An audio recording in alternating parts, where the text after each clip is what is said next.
Bismillahirrahmanirrahim. So here I am again with another exciting video presenting the key objectives along with cost reduction techniques.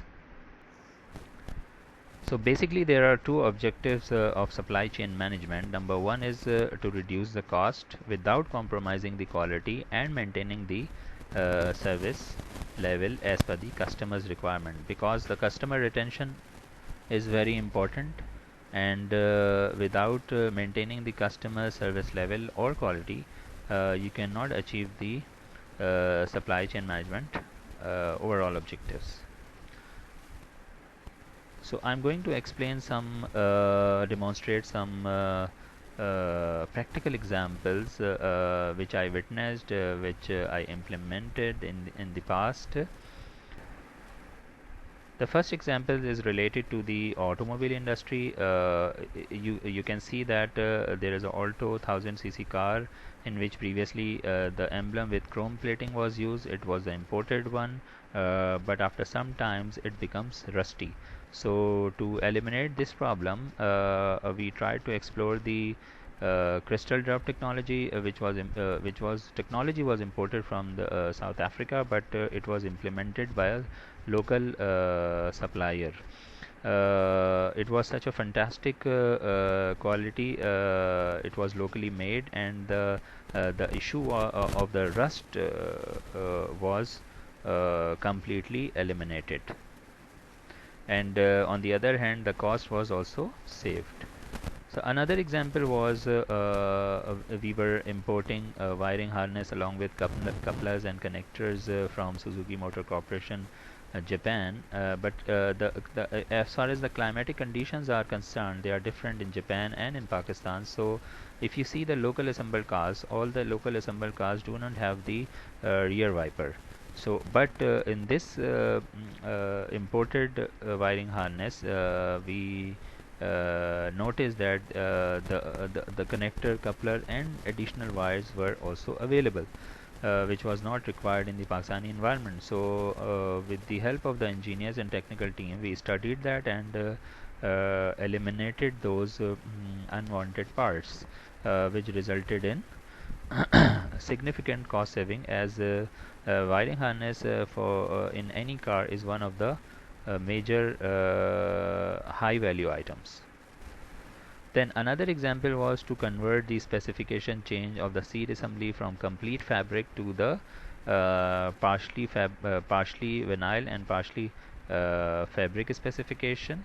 The overall look of the seat assembly was very good, and the cost was also saved. Then the telecom industry example. This is a very common example. You can see that in previous years, only one jazz card of rupees 100 in Pakistan was developed and available. But now they have reduced the size of the card, and now they can produce 4 cards out of that one cards. So there are millions of cards which a telecom company produces nowadays, and you can imagine that how much money they have saved for the organization. And the ultimate objective of the customer is not jeopardized, because they only require the code for the uploading of that amount into their cell phones.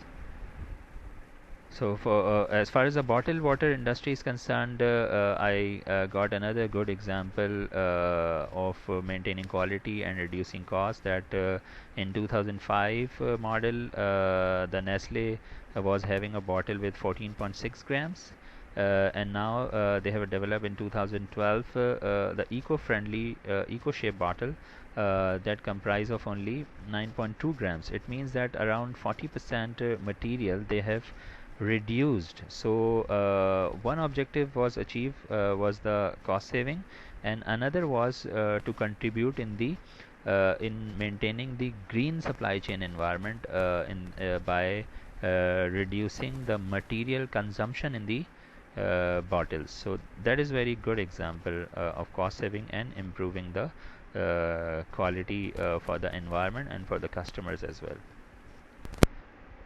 So here are some ways of cost saving through which you can reduce the cost. Number one is the negotiations. Negotiations is not just the price negotiations, but the overall terms, including the payment methods, including the delivery terms, specifications, quantity discounts. They all must be negotiated with the supplier to reduce the cost. Another example was if your company is using some imported parts, so rather you always go for the imported one. Try to develop the local parts as well. That also results in the cost reduction.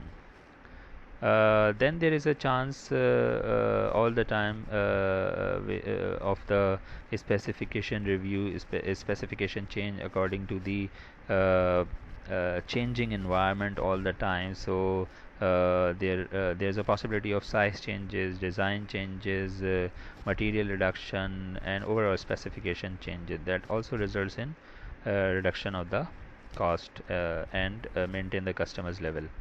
Then you have the option of development of alternate sources. If you are maintaining the single source, then you should always explore, not always, but on a need basis, you can develop some alternate source which may result in cost reduction.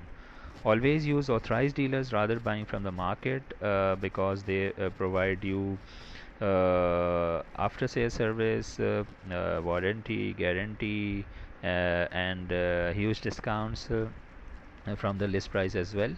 So always prefer to go corporate buying from the authorized dealers.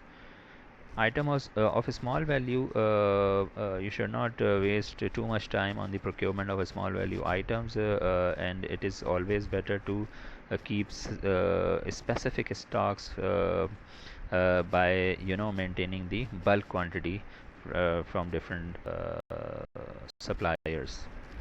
Now there is also a very key thing that you should understand, that the relationship between the cost reduction and the return on investment, that is also called ROI. Shareholders or owners of a company has main interest in increasing its his or her ROI against his investment in the organization.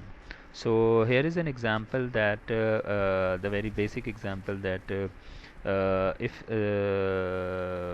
what if we decrease the material cost by 5%.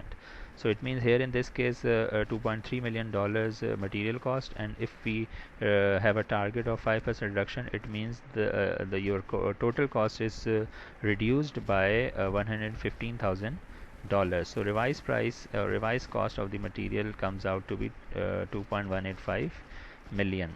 It also results in reduction in the cost of goods sold.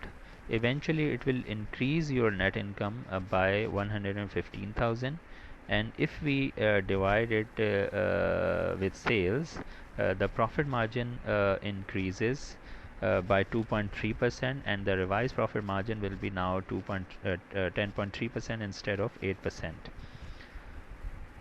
Inventories will be reduced by 25,000, that is 5%. The current assets will be reduced. The total assets will be reduced. The asset turnover rate will be increased, and eventually the return on investment by another 2% will be increased. Previously it was 10%, and now it after reducing the material cost by 5%, it increases to 12%.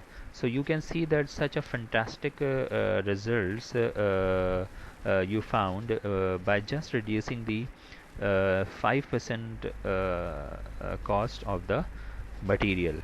So in normal cases, I studied various industries, and from if you talk about the textile sector, automotive sector, chemical sector, in all these sectors, the material cost range is from 40 to 42% up to 80%. So it means that the major impact of the cost of the product is always